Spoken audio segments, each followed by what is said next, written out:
Hello, everybody, and welcome to another Overpaid Over the Bar with me, Anthony, looking back at game week 15, ahead to game week 16. And this is the strange week of the season where every competitor in Fantasy Premier League has a maximum of five transfers that they can make either this week or carry them over to future weeks. So the hectic transfer rush has already begun. It begun on Saturday deadline, I think. But first of all, let's look back at game week 15. So this was my team for the week.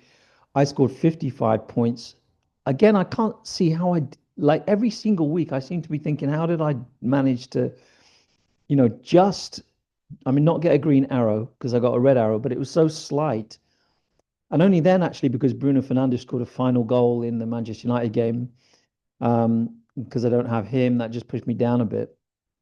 Um, but basically, I Sanchez got 10 points, which is, I mean, the best goalkeeper of the week. I mean, that's just lucky, really. And then Bruno Guimaraes, who I got in, scored directly from a corner, which he said they'd been working on in training. But obviously, I mean, he must be having a laugh. And apart from that, I didn't get much. I mean, Burmo scored in the Manchester United game to get me 8 points. But if you have a look here, um, Timber gets DEFCON. Truffert comes off the bench for Munoz, who didn't play, and Anderson gets DEFCON as well. So that these little things just give you that little edge. I'm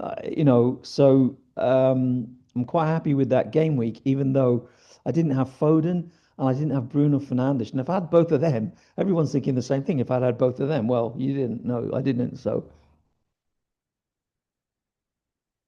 okay, right. Now, game week 16. Let's have a look um, at the fixtures for game week 16. First of all, we've got um, Arsenal home to Wolves. This should be obvious in who to pick, but at the minute it really isn't, apart from possibly Saka. Timber has been yellow flagged in defence. Raya is a very good pick if you got him. Apart from that, it's a little bit difficult to know who to pick. I mean, Declan Rice is probably a good pick. He's not 100% confirmed to play, but he's a good pick.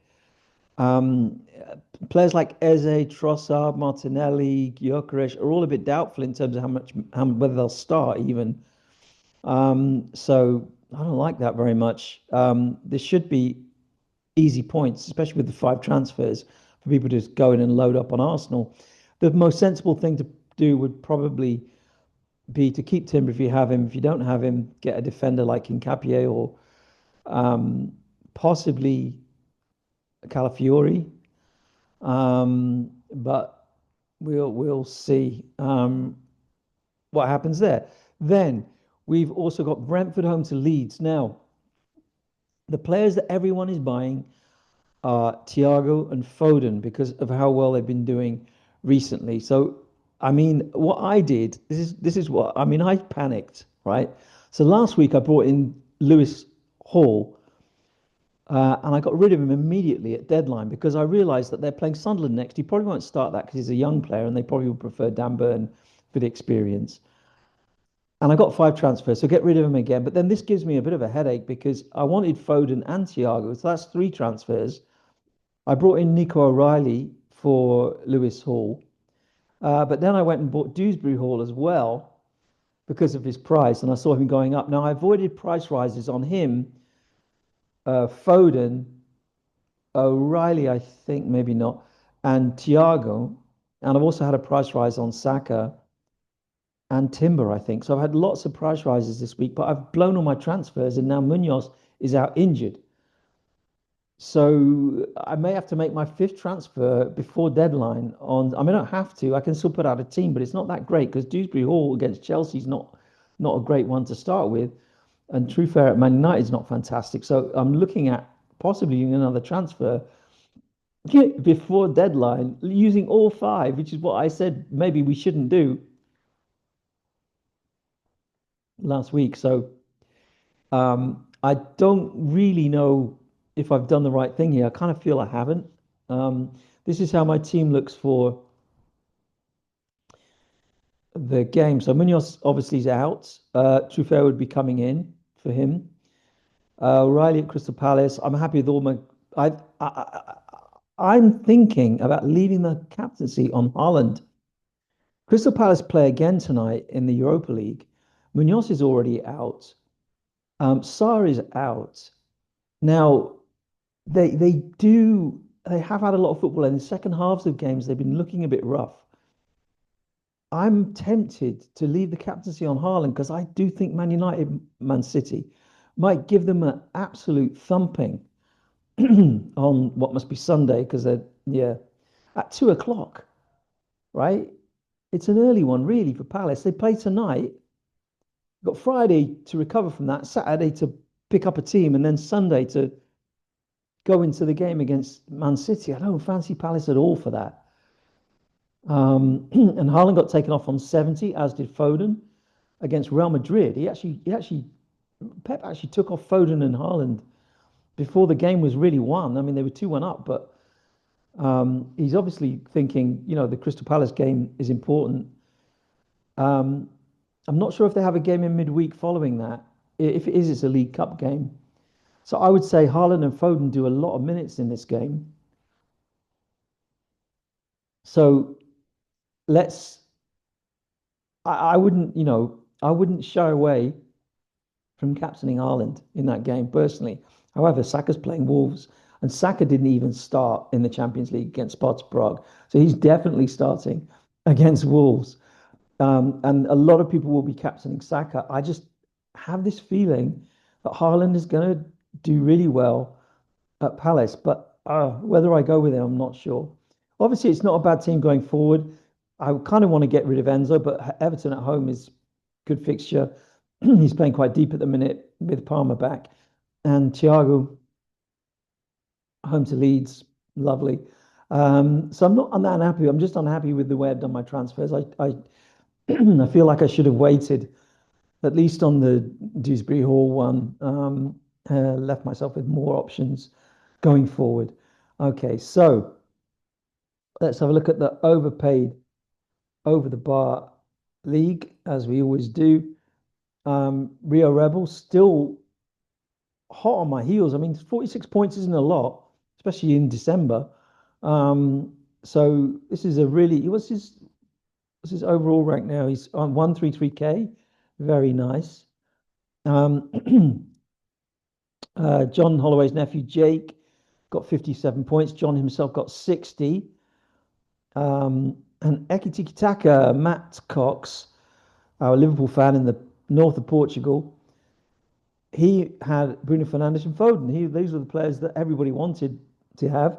And Gay and Bruno Guimaraes as well. And Tarkovsky got 79 points.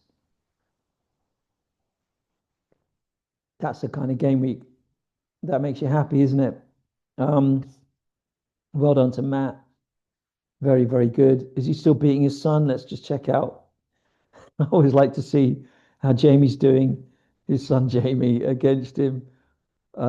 Which one is he in here? He's in the probably there's not enough football on TV. Yeah, so Jamie's on 740, Matt's on 833. Okay. Right. Anything else looking down the league? Not really. No, nothing to note. Uh,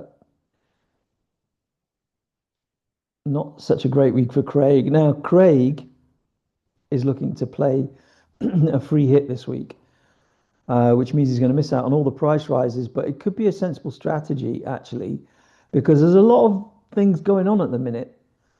And actually, he's already got, Doku. Probably doesn't want to get rid of Doku for Foden just for this week, right?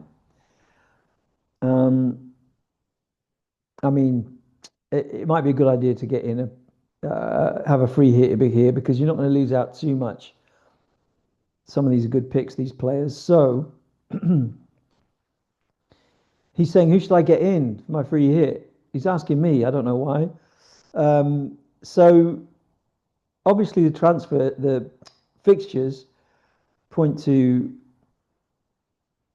Arsenal, Brentford, possibly Aston Villa, and I think Manchester City with perhaps a dash of Chelsea. So I would go.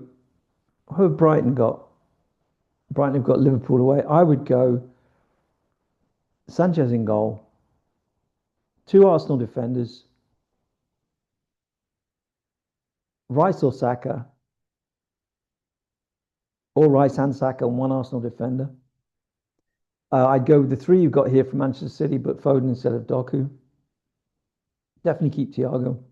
Have a Brentford defender in there like Coyote or Collins or whoever it is. I mean, not Collins, somebody else. I wouldn't have Bruno against Sunderland. Obviously, Mateta, no. Uh, so whether to go five up front, five in the middle, or three up front, I would say, looking at this, go five in the middle, two up front, obviously Thiago and Haaland. I mean, that way you're not going to make any ground on anyone else, but at least you're covered. And then in midfield, I would look at these. I'd have Rice and Saka in midfield. And then I think possibly Rodgers or possibly Rodgers. Obviously Foden in midfield. Maybe a Burnley defender to get some cash because they might have a clean sheet home to Fulham in the same way you could have a Fulham defender like Anderson, 4.5 for Anderson. Man United Bournemouth, I think it's a really difficult one to call. Although Bruno Fernandes would keep you covered in that respect. And then Sunderland Newcastle also going to be really difficult to call. Although I fancy Sunderland because they're at home, and the atmosphere is going to be absolutely mental. So yeah, that is my free hit reading, Craig. Since you asked, um, I don't want to do all the transfers visually because then I might press save and then I'm done. That's probably why you asked me, so I could mess up my own team.